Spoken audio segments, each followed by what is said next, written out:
ঝটপট বানিয়ে নাও চিকেন কষা। তো এখানে আমি নিয়ে নিয়েছি পেঁয়াজ, রসুন, লঙ্কা, আদা, পরিমাণ মতো নিয়ে নিলাম জিরের গুঁড়ো, ধনিয়ার গুঁড়ো, হলুদের গুঁড়ো, এটা আমি পেস্ট করে নেব। আর তারপর আমি কেটে রেখেছিলাম আলু, পেঁয়াজ, রসুন, তো এটা আমি ভেজে নেব।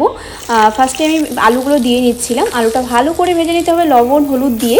তো এখানে কিন্তু আমার ভাজা হয়ে গেছে। মাংসটা আমি আগেই ধুয়ে রেখে দিয়েছিলাম, তো এখানে আমি টক দই দিয়ে নিচ্ছিলাম। তোমরা যদি টক দই খাও তবে দেবে, নয় এটাকে নাও দিতে পারো। তো লবণ আর তেল দিয়ে ভালো করে ম্যারিনেট করে তারপর আমি পেঁয়াজ আর রসুন কুচি দিয়ে নিচ্ছিলাম। তো এটা আমি 5 মিনিট রেখে ভেজে রাখা আলুটা আমি দিয়ে নিলাম আর পেস্ট করা মশলাটা আমি দিয়ে নিলাম। এটাও কিছুক্ষণ আমি ম্যারিনেট করে রেখে দেবো। তার সাথে সাথে আমি তেলটা কিন্তু কড়াইয়ে দিয়ে দিয়েছি।